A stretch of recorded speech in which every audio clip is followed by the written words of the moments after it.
জানাচ্ছি বিএসও আজের সংবাদে। আমি টুনটুনি। আমি বুলবুল। খবর পড়তে কই না ভুল। প্রথমেই সংবাদ শিরোনাম। আকাশচুম্বী রিক্সা ভাড়া, অবৈধ আমেরিকানদের বাংলাদেশে প্রবেশ, পথ সাধনের বাণিজ্যিক সাফল্য অর্জন, শুরু হলো হাজবেন্ড ডে কেয়ার সেন্টার, লুঙ্গির বিশ্বজয়, প্রতিক্রিয়া দেশে দেশে, গুণীজনের সম্মাননা পুরস্কার প্রদান অনুষ্ঠান এবং সবশেষ থাকছে খেলার খবর।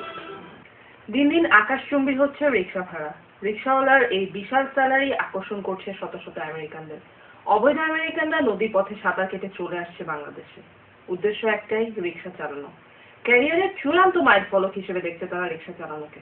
কথা বলতে জানা গেল এরকমই কয়েকজনের সাথে তাদের উচ্চাকাঙ্ক্ষার কথা। সুদূর আমেরিকা থেকে দালাল ধরে এজেন্টের মাধ্যমে বাংলাদেশে এসেছেন স্টিভেন। সাথে রয়েছে তার কন্যা সন্তান ও পিতামাতা। সবাইকে নিয়েই পালিয়ে এসেছেন বাংলাদেশে। উদ্দেশ্য একটাই, রিক্সা চালানো। রিক্সা চালিয়ে যা ইনকাম করেন তাতে তার চলে যায় খুব ভালোভাবেই। সারাদিন ভাড়া খাটার পরে তিনি যখন ক্লান্ত হয়ে বাড়ি ফেরেন তখন তার বাবাও রিক্সাটি নিয়ে বেরিয়ে পড়েন টু পয়সা কামানোর আশায়। ঢাকার অদূরে বিহারি ক্যাম্পের পাশে গড়ে ওঠা নতুন আমেরিকা ক্যাম্পে গিয়ে দেখা গেল এ ধরনের অভাবনীয় চিত্র। সবাই অপেক্ষা করছে তাদের স্বপ্নের চাকরি রিক্সা চালাবে তাই বলে। মোবারক হোসেন, এটিএন বাংলা, ঢাকা। বগলের দুর্গন্ধ দূর করতে আর নয় ডিওডোরেন্ট বা পারফিউম, এই স্লোগানকে সামনে রেখে আমেরিকার বিখ্যাত ডাভ সাবান এবং আলমের 1 নং পচা সাবানের মধ্যে একটি ব্যবসায়িক চুক্তি স্বাক্ষরিত হয়েছে। এখন থেকে এই দুই সাবান কোম্পানি একসাথে বাজারজাত করছে পচা ডাভ সাবান। এই সাবান দিয়ে কাপড় কাচা, শ্যাম্পু করা, গরু ছাগল ধোয়ানো, পায়ের গন্ধ দূর করা সহজ, দাঁতও মাজা সম্ভব। বিশেষ চুক্তি স্বাক্ষর অনুষ্ঠানে এই দুই কোম্পানির সিইও এই কথাই জানান। মহিলাদের জন্য সুখবর, এসে গেছে হাজবেন্ড ডে কেয়ার সেন্টার। অত্যাধুনিক ব্যবস্থা সম্পূর্ণ এই ডে কেয়ার সেন্টারে পাঠিয়ে দিতে পারেন আপনাদের হাজবেন্ডকে। এখানে অবাধ্য হাজবেন্ডের জন্য রয়েছে বিশেষ ডিটেনশন ব্যবস্থা, আছে রোমান্টিক এবং কেয়ারিং হওয়ার বিশেষ কোর্স। প্রথম সমাবর্তন শেষে গ্র্যাজুয়েটরা এবং আনন্দিত ওয়াইফরা জানালেন এ কথাই। আমাদের বিশেষ প্রতিনিধি চুন্নি হাহার রিপোর্ট।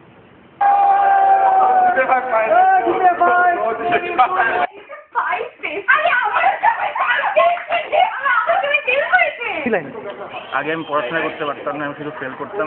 এই স্কুলে আসার পর আমার সাকসেস হচ্ছে, আমি খুব অবাক। আমি জিপিএ 5 আর 5। আপনার কি এখন খুব কুল ব্রেন? আপনার এখন আমার মাথা অনেক ক্লিয়ার, না পড়তেই পরে বুঝে যাই। আচ্ছা, তো অনেক জীবনে এখন অনেক পরিবর্তন আসছে। হ্যাঁ, জীবন। আরে কি যে লাগতেছে বলেন না ভাইয়া, খুশি তো বলেন না ভাই।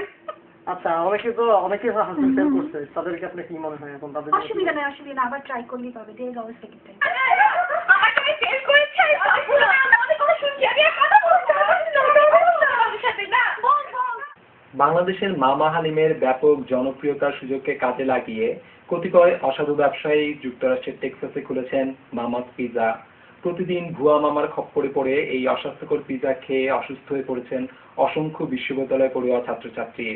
এদিকে মামা হালিমের মামা এই ঘটনায় তীব্র ক্ষোভ প্রকাশ করেছেন এবং এই পিজার দোকানের বিরুদ্ধে সবাইকে ঐক্যবদ্ধভাবে আন্দোলন করার আহ্বান জানিয়েছেন। একই সাথে তার পেটেন্ট করা বিখ্যাত মামা হালিমের সুনাম নষ্ট করার জন্য তিনি আইনের আশ্রয় নেবেন বলে জানিয়েছেন। এই বিষয়ে এখন দেখবেন আমাদের প্রতিনিধি জয় ধামনের রিপোর্ট। মামা হালিম দেখলেই জিভে আসে জল।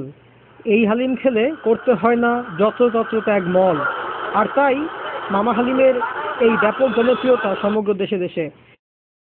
আর এই জনপ্রিয়তায় ঈর্ষান্বিত হয়ে টেক্সাসে ভাওতাবাজ মামা খুলল মামাস পিৎজা এবং তিনি নিজেকে পরিচয় দিচ্ছেন আসল মামা হিসাবে।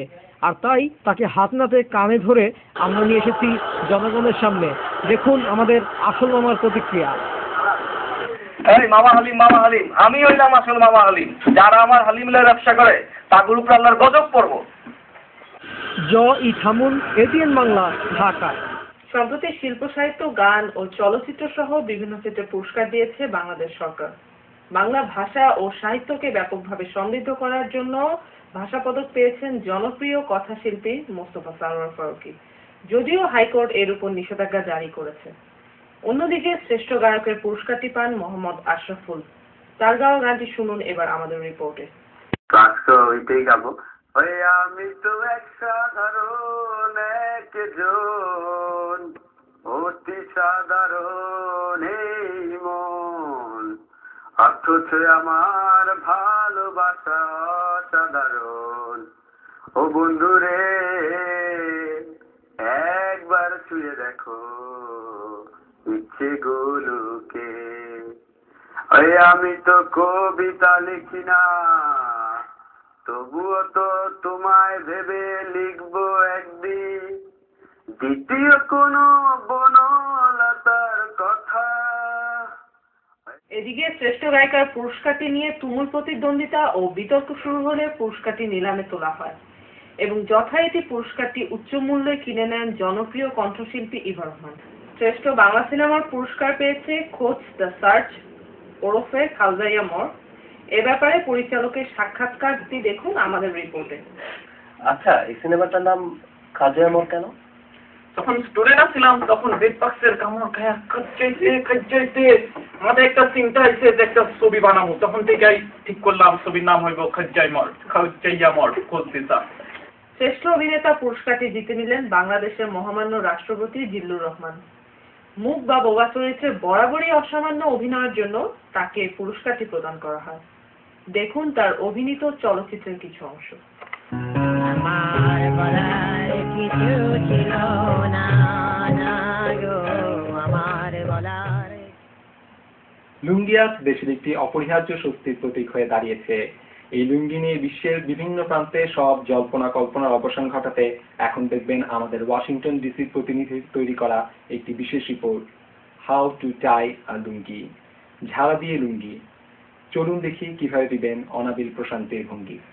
স্বাগতম আপনাদের সবাইকে। আমি ওয়াশিংটন ডিসি থেকে বলছি, বাংলাদেশের super hero lungi man. Today I am gonna teach you how to tie a lungi. আপনারা যারা বাংলাদেশি আছেন কিন্তু আজও জানেন না কি করে লুঙ্গি পরতে হয়, তাদের জন্য আমাদের এই বিশেষ টিউটোরিয়াল। এই যে দেখুন আমি লুঙ্গি পরে আছি, এটা অনেক ফুরফুরে, আপনি এটা পরে অনেক বাতাস খেতে পারবেন।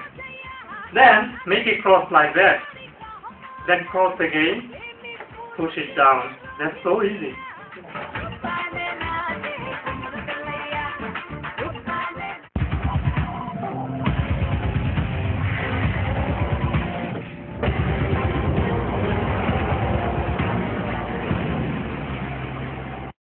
দেশের মধ্যে আজ অত্যন্ত সংবেদনশীল আবহাওয়া বিরাজ করবে।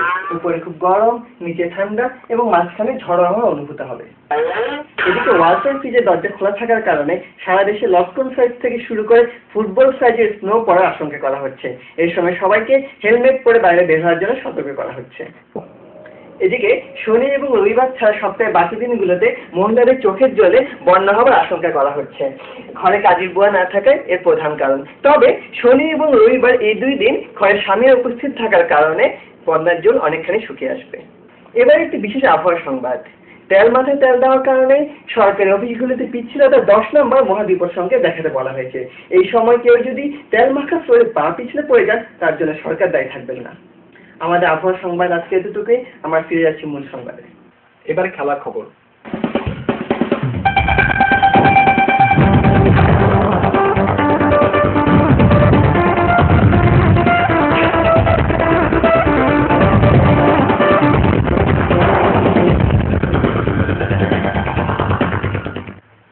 এবছর অলিম্পিকে নতুন একটি ক্রীড়া প্রতিযোগিতা অন্তর্ভুক্ত হয়েছে।